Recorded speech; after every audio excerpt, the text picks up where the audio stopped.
Autocrossing, sometimes known as solo 2 or slalom racing, is not a sport for the faint of heart. Week after week, cars congregate at flat slabs of concrete across the country as temporary courses test their mettle as well as that of their drivers. Here, champions are forged and the weak are sifted like chaff. Imagine 20 miles of track, all condensed down into one. The turns come at you in rapid fire like a machine gun. It's really intense. I know what you're thinking. A run is only 40 or 50 seconds long. Some guys race their cars for 24 hours straight, but let me tell you, it's not easy. You don't get any practice runs. The course is different every time. The sun is beating down on you. There's wind. Okay, so it's not Le Mans tough, but it's all the racing we afford to do right now. Some people say it's not really racing. But we've got start lines, a finish line, a guy waving a flag. What else would you call that? For one team, it's become more than a simple test of speed and skill. The men and women of Westhavenbrook Racing have thrown themselves into the fire and are taking on the ultimate challenge. I'm taking my watch off to reduce weight. It makes me faster. I also empty my bladder for the same reason.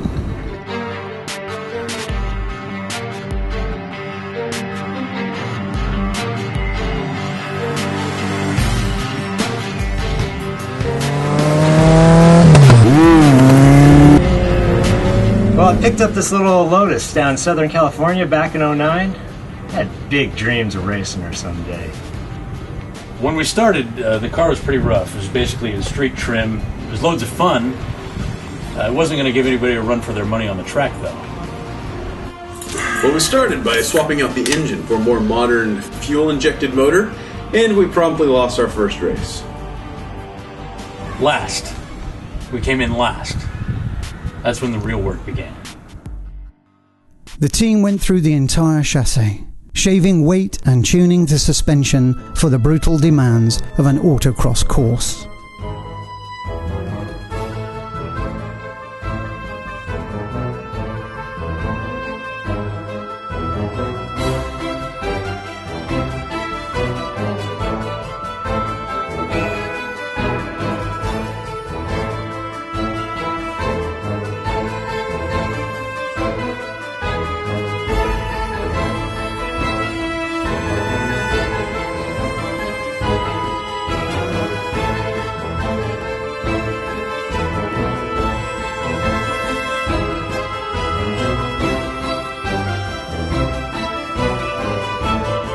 We got the car good and balanced and decided it was time to take a stab at a full season of competition. Now the car's delicate, I won't lie. Breaks down anytime you look at it. But I knew we were up to the challenge.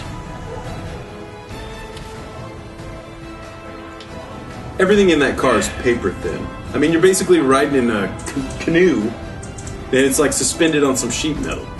The wiring was designed by Satan himself. The front end lifts off the ground anytime you get any kind of speed. That gearbox was never designed for that type of engine. And the back end, well, it's ugly. It's aerodynamic. Oh, well, I would say from certain angles, yeah, it's aesthetically challenged. April 2012. Yeah. Have you ever noticed the faces that Ben makes when he's driving? No. What? Yeah, like I was watching the footage. When he's driving really hard, his face just goes berserk. It's frenzied. The team sets out for its first race of the season. The team manager has arranged a bit of a twist. They will run the first part of the day with Ben driving, and during the second half they'll be testing a new rookie.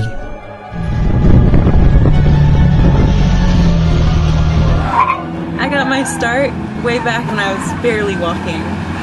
I was driving a big wheel and I was tearing up the yard so fast that I squished a turtle. I don't tolerate slow.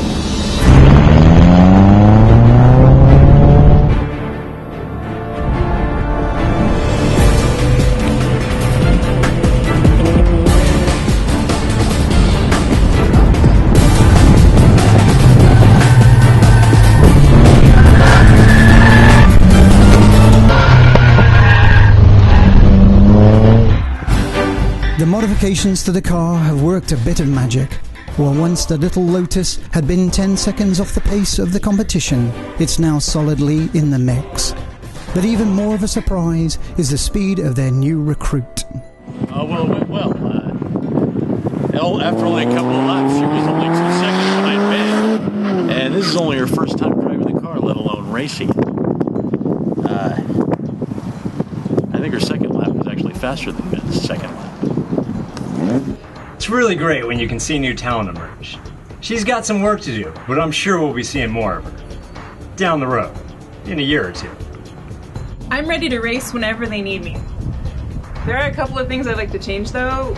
For one, I think I could shave 3 to 4 seconds off of the laps if the car were actually set up for me and not someone else.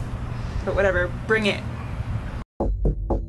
In order to compete at its best, everything on the car must operate as optimally as possible. So naturally, at the heart of any race team are the men and women who keep the car in perfect running order. I've been working on the Europa for about 3 years now, and I tell you, like, in the very beginning, it was a struggle just to get it out of the driveway.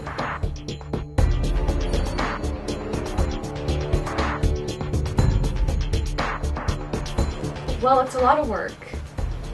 I don't think the car was meant to last 40 years, and it certainly shouldn't still be on the track. I don't know how this got out or how to put it back in. Just clean it and put it on the bench. It's hard on our old parts. We try to replace or upgrade everything whenever we get a chance, but it's a real challenge. Those 50 seconds of brutal forces each lap, they really rip her apart. Well, is it like this with any car? No, any decent car could autocross all day long and do just fine. June. The harsh demands of racing take their toll. The car has shed its alternator and a rear hub nut by the midday break. But the worst is yet to come. Whoa!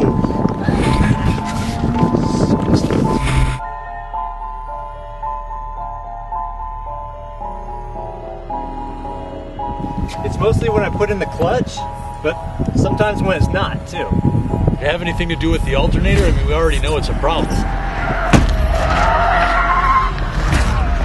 Well, here's your problem.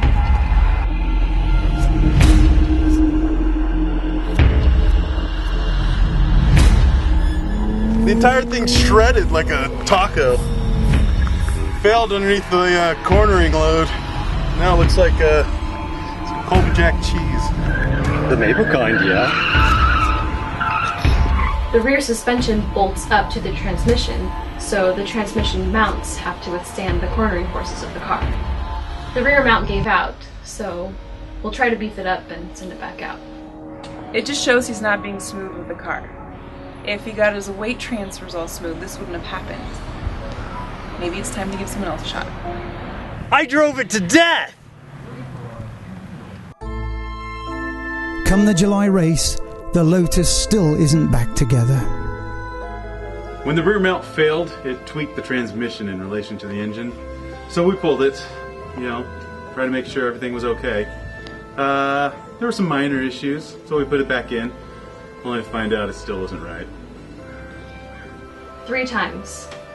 I pulled the transmission 3 times. I think if I had to, I could probably do it on the side of the road, while wearing high heels, and carrying a baby on my back.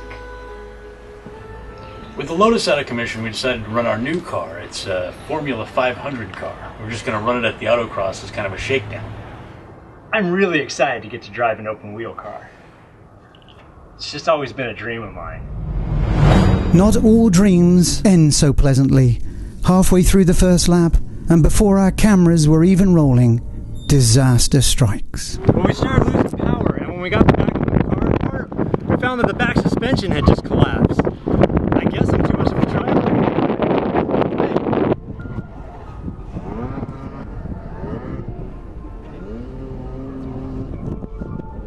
I'll be right back. The team manager is concerned. He confers with his driver to discuss the team's options. Well, I'm not happy if that's what you're getting at. The past 2 races, he's broken 2 cars.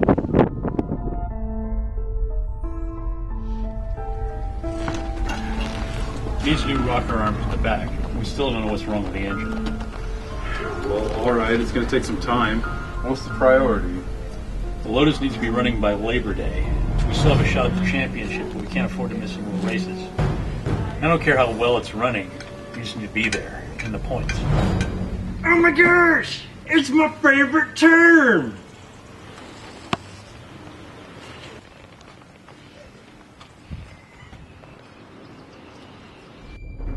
Countless hours in the next few weeks bring the team back from the brink.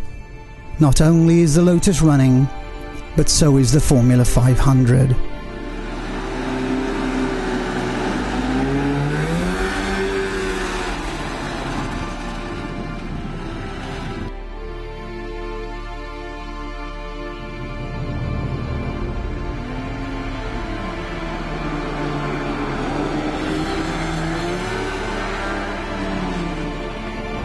It's been a really good day, for all of us.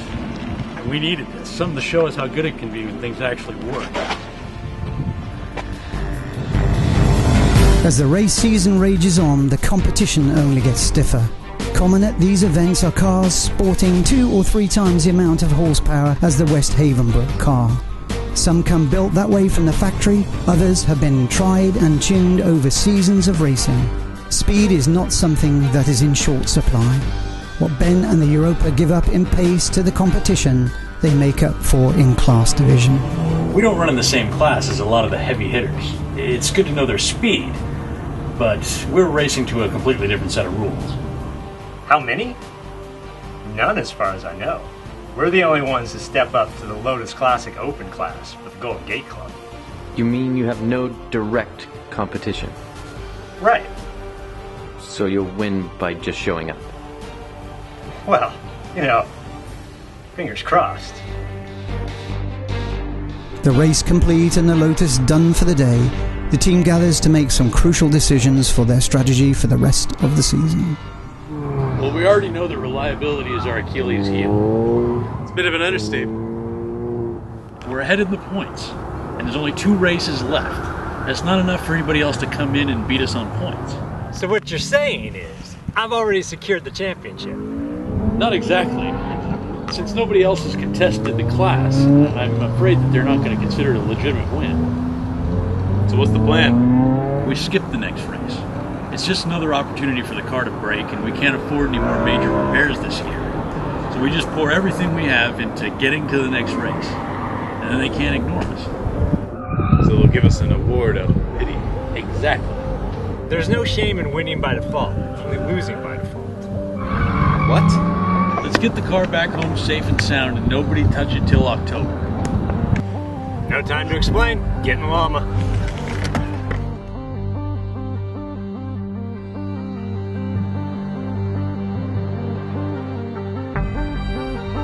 Now there is nothing more to do but sit and wait. It was around that time I started to realize that no one was calling me. I had come to the conclusion that I'd lost my job as mechanic. I was pretty sad. I've been working on some designs to spruce up the look of the car, especially in its rear. But I guess they decided that they didn't need me anymore. Well, this is Ben's last year as a driver, so I guess I could be supportive of him to win the class. I mean, I'm his wife. Well, I know it's not a big deal to win by default. I mean, thinking back this time last year, I never thought we'd win anything with this funny little car. And now our last race is just a few days away. Things would not be going to plan though. On the morning of the race, the car is back to its old ways.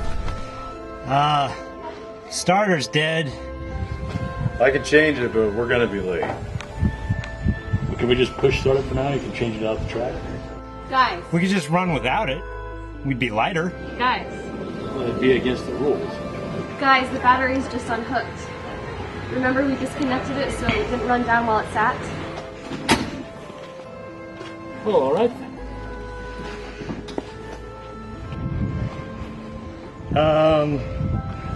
Guys? What? Keys.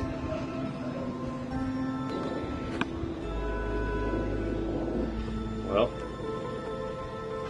give me my hammer. Not sure if keys locked in car or invisible man stealing car. The final race begins and the driver gets down to work.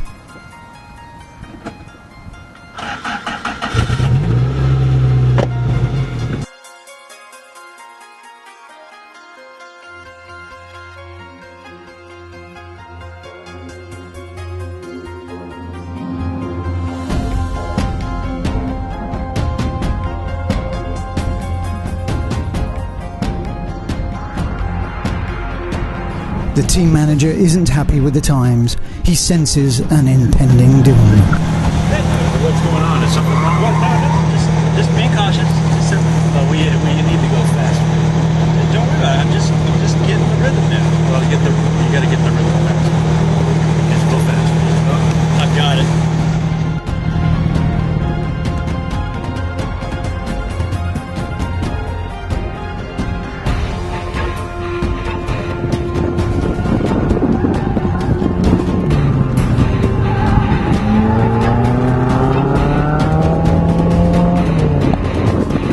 The lap times continue to fall, but nerves are still on edge.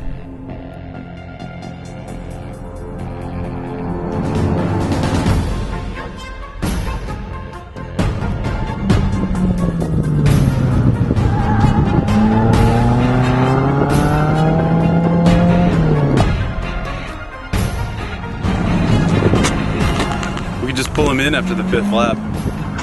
He's not going to like that. Does that matter? No. I want you to give it all it's got and then bring it in. What about the second session? 1 lap, then bring it in. Tensions mount as the car departs for its final lap.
The little Lotus that has survived 40 years of abuse just made it through one more, and this time with an award to show for its endurance. When you've got that kind of magic, that special spark that we have, you just know good things will happen. I can't believe we even made it through half the season. Well, we did only make it halfway through the season. We only competed in 4 of the 8 races. I still can't believe it.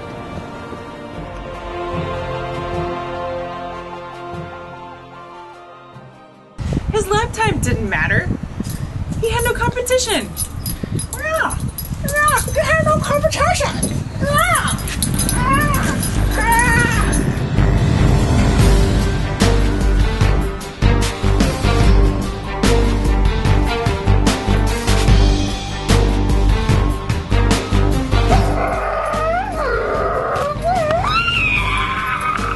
my dream to be a race car driver.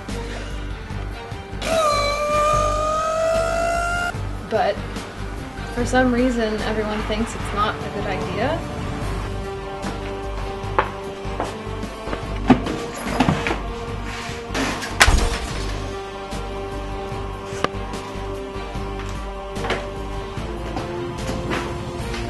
I'm not really sure why.